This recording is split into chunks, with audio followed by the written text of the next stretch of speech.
আজকে গত পর্বে আমরা ইমেজ গ্যালারি ইমেজ অ্যাড কিভাবে করতে হয় সেই ব্যাপার নিয়ে কথাবার্তা বলছিলাম। তো আজকে আমরা সিম্পলি নতুন একটি ব্যাপার দেখব, সেটি হচ্ছে ভিডিও।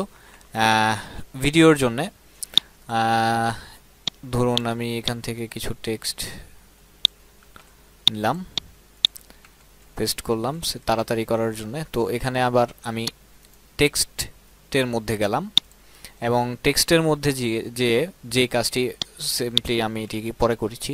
তো টেক্সটের মধ্যে গেলাম, টেক্সট এর আন্ডারে ধরুন আমি এখানে একটি ভিডিও এখানে অ্যাড রয়েছে। সো এই ভিডিওটি এখানে আমি সিম্পলি কপি করলাম এই ইউআরএলটি, এবং স্বভাবতই আপনারা ইউআরএলটি কপি করার ক্ষেত্রে একটা জিনিস খেয়াল রাখবেন যে অনেক সময় দেখবেন যে ইউআরএল এর পরে আরও অনেক কিছু লেজ লাগানো থাকে, অনেক বড় লিঙ্ক থাকে, সেটি নিলে হবে না। আমার একদম মেইন যে লিঙ্কটি সেই মেইন লিঙ্কটি নিতে হবে এবং পেস্ট, এবং এখানে HTTPS চলে আসছে, এসটা আমি রিমুভ করে দিলাম। ভিজুয়ালে দেখুন, এবং এটিকে যদি আমি পাবলিশ,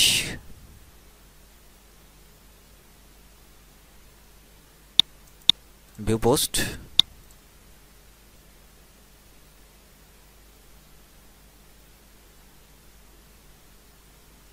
এবং এখানে দেখুন আমার সেই ইউটিউবের ভিডিওটি এখানে চলে আসছে। সো যে কাজটি আমাদের আগে অনেক কষ্ট করে করতে হতো, কোডিং করে এই ভিডিওর মধ্যে গিয়ে তারপর এখান থেকে শেয়ারের মধ্যে গিয়ে এমবেডেড কোডের মধ্যে সেই কোডটি কপি করে তারপরে গিয়ে এখানে পেস্ট করতে হতো, কিন্তু 3.5.1 এখানে আমাদের এই কাজটি অনেক সহজ করে দিয়েছে। তো এভাবে আমরা একটি ভিডিও পোস্ট করতে পারি। এবং আরেকটি বেসিক কাজ আমরা করতে পারি ছবি এডিটিংয়ের জন্যে বা ছবি অ্যাড করার জন্যে, সেটি হচ্ছে মিডিয়ার মধ্যে গেলাম। ফর এক্সাম্পল আমি আরেকটি নতুন ছবি আপলোড করি, ধরুন এটি আপলোড করলাম।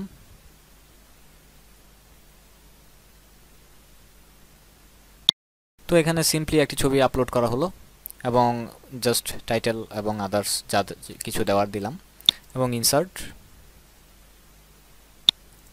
এবং ছবিটির উপরে আমি যদি এখানে ক্লিক করি তাহলে আমার যে এডিট অপশনটি আসে সেই এডিট অপশনের মধ্যে গেলে আমরা অ্যাডভান্স,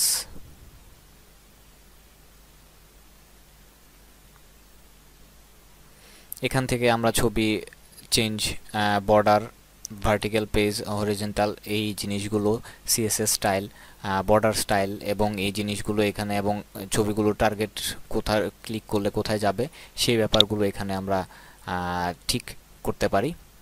এবং এই ছবির সাথে যদি অন্য কারো লিঙ্ক করে দিতে চাই তাহলে সেই ছবিটির সাথে অন্য লিঙ্ক সাইডের লিঙ্ক করে দিতে পারি। তো অ্যাকচুয়ালি আমার এটি দেখানো মূল বিষয় না, সেটি হচ্ছে আমি যদি মিডিয়া লাইব্রেরিতে যাই এবং এটিকে আমি লিভ চলে যাচ্ছি এবং এটির মধ্যে যাই এডিট,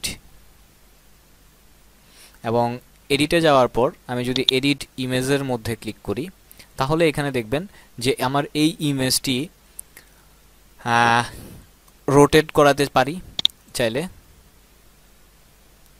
এবং এটিকে ভার্টিক্যালি হরিজন্টালি মুভ করানো যেতে পারে, আন্ডু রিডও করা যেতে পারে।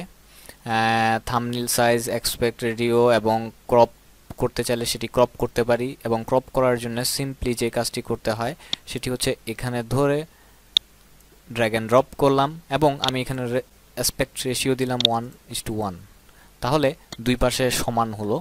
তো এটিকে আমি এখন মুভ করে ধরুন এই, এবার আমি সেভ, এবং এবার দেখুন আমার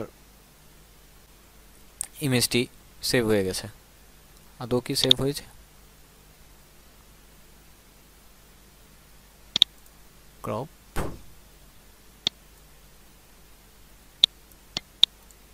1:1,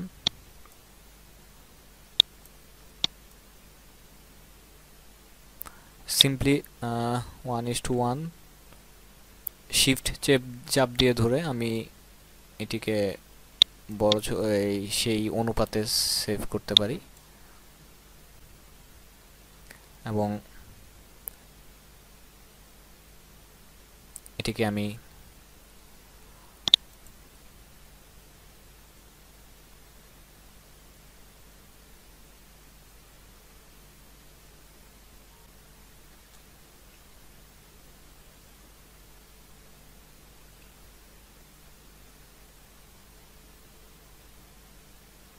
দেখালাম যে আমার ইমেজকে কিভাবে আমি এডিট করতে পারি। এবং এখন আমি যে জিনিসটি দেখাতে যাচ্ছি সেটি হচ্ছে আমার এফটিপিতে যদি আমি যাই, এবং অলরেডি সেটি ডিসকানেক্ট হয়ে গেছে, আবার কানেক্ট করলাম।